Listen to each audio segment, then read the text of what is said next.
On a recent trip to San Diego, I was in a work conference all day at the San Diego Convention Center, home to the famous San Diego Comic-Con each summer, unless there is a pandemic.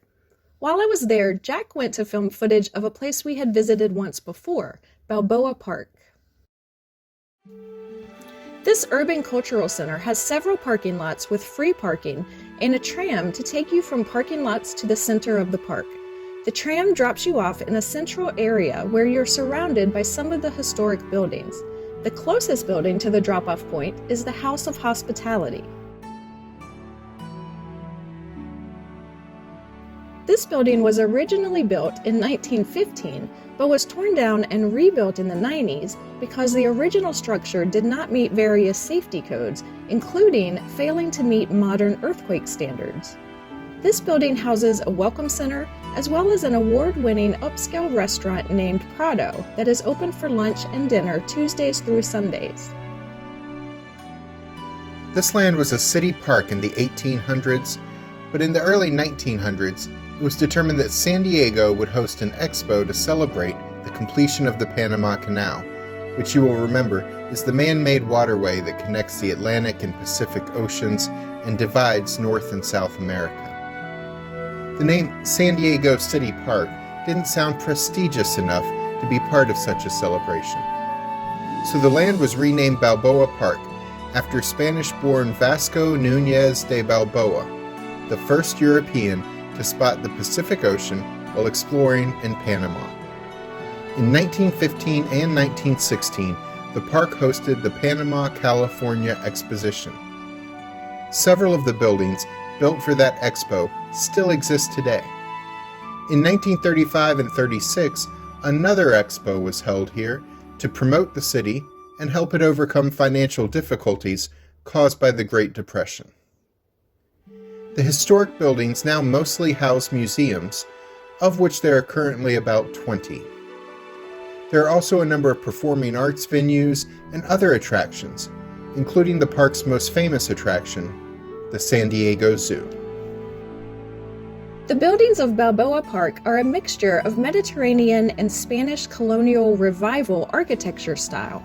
The architect wanted to evoke the artistry, culture, and elegance of the romantic Spanish cities such as Seville, Spain, and Guadalajara, Mexico. If the architecture interests you, there is an architectural heritage tour that is offered on the first and third Friday of each month at 11 a.m. These free tours start at the Balboa Park Visitor Center located in the House of Hospitality.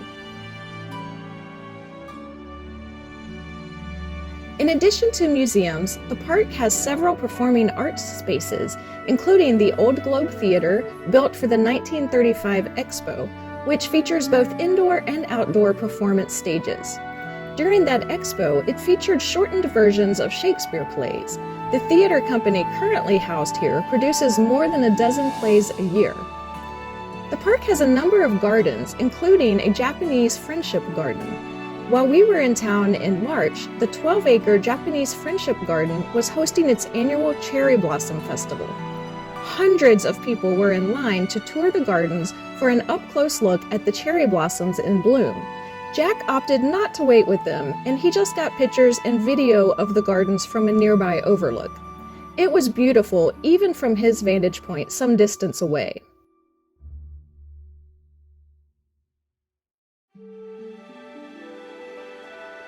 The garden is a sign of friendship between San Diego and its sister city, Yokohama, Japan. General admission tickets to this garden are $12 per person.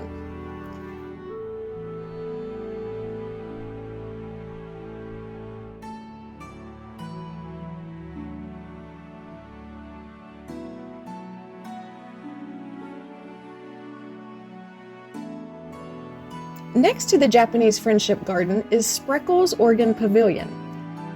This is one of the structures built for the 1915 and 16 Panama, California Exposition. There is a free organ concert held here every Sunday at 2 p.m. year-round. There are also other free concerts held here in this outdoor venue in the summer months. Usually, there's a metal door closed to lock up the organ to protect it from the elements and from handsy visitors when it's not in use. They just happened to be wrapping up a rehearsal when Jack got to this area, so he was able to film footage of what the organ looked like. When he returned to the tram at the end of his visit, the metal door was down, so the organ could no longer be seen. I was interested in checking out the botanical building. However, this free attraction is currently closed for a renovation that could take up to 24 months. I'm not sure when the renovation started. As we mentioned, there are a lot of museums here, and I was determined to go tour one of the museums during the visit. Alice suggested I go get footage of the Museum of Photographic Arts because photography is a hobby of hers, and because her father was an amateur and occasionally professional photographer. That museum was closed on the day I was there in the middle of the week, though. There were a couple of art museums,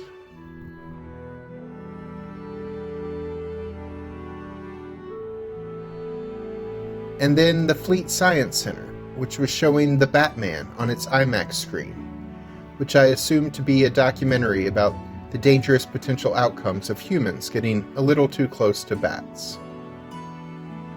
There's the San Diego Air and Space Museum, and the one I wanted to check out was what used to be called the Museum of Man, but it was changed in recent years to be called the Museum of Us, to include the half of humankind that are not men. This is housed in the building with the big tower, which you can climb when you visit. During my visit, this museum included an exhibit about living with animals, which explores the history of pets, and an exhibit all about cannibalism. But this museum was also closed on the day I visited. The museums appear to all be open on weekends, so if they're closed at all, it's on weekdays when there are less guests in the park. The Balboa Park website lists all the museums in the park. From there you can click on each museum for information about it, including the days and hours of operation. So if you're going to visit, check out balboapark.org to see what will be open. The museum I did end up visiting was the San Diego Natural History Museum, also known as the NAT. Here are some brief highlights. The museum tour starts with a history of dinosaurs and other long extinct animals, and discusses what may have led to their extinction. Tickets to this museum were $19.95 for adults, $16.95 for seniors, members of the military, and college students. Kids from 3 years old to 17 years old get in for $11.95. There are 4 floors of exhibits, including a giant screen theater, which shows nature documentaries, but none about the Batman. There's an exhibit called Unshelved, which featured a collection of rarely seen specimens in the museum's collection. Kind of like when Disney would release movies from the vault for a limited time only, except with dead animal specimens.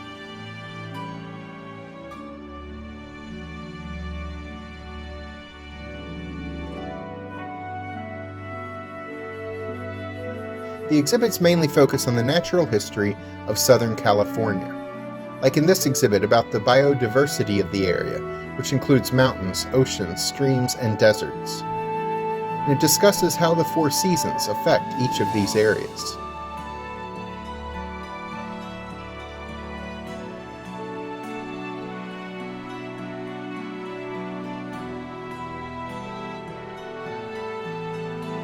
There's a small exhibit about the different colors and strange shapes that minerals can take.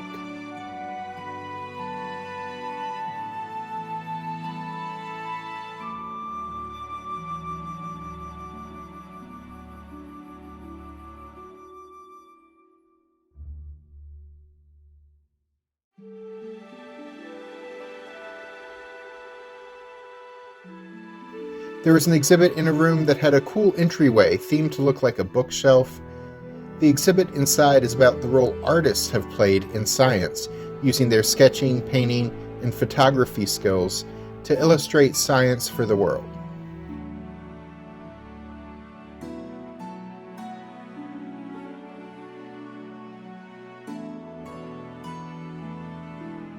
My favorite part of the museum was the living lab, which featured a number of small animals, including a lizard doing push-ups.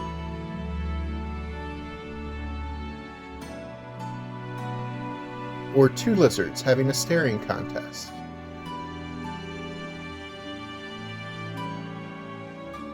Or ants marching. Or snakes having a slow motion race.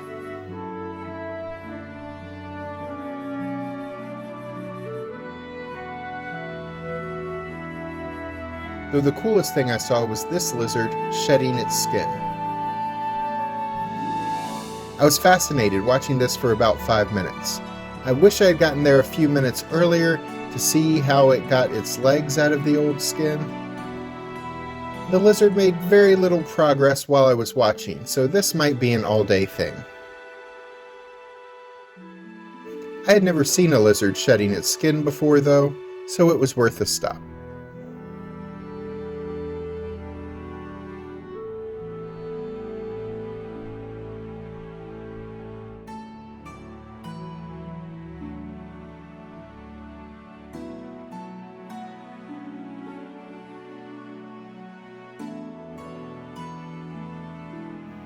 This is just some of the exhibits you can see here. As I left, I encountered this egg-shaped music box with a tiny carousel in the middle. The carousel had amazing detail as you got close to look at the miniature carousel animals. I also learned on my way to the exit that even though a grizzly bear is on the state flag, the last known wild grizzly bear in California was shot and killed over 100 years ago. The animal remains on the flags even though the grizzlies that once visited Southern California beaches are likely gone from the state forever. And of course you exit through the gift shop. This was a nice museum. A couple of the 4 floors didn't seem to have a lot going on, but it was still a nice history of the last few million years in the biodiverse Southern California region. Balboa Park is a lovely place to spend a day. There are beautiful gardens and stunning architecture. You can park and then walk around and check all of this out for free, but you will probably want to spend some money on getting some lunch at Prado, exploring a museum, enjoying a play, or visiting one of the most well-known zoos in the world. I'm Alice. And I'm Chap. Please click that subscription button and notification bell so we'll be sure to see you the next time we're traveling through.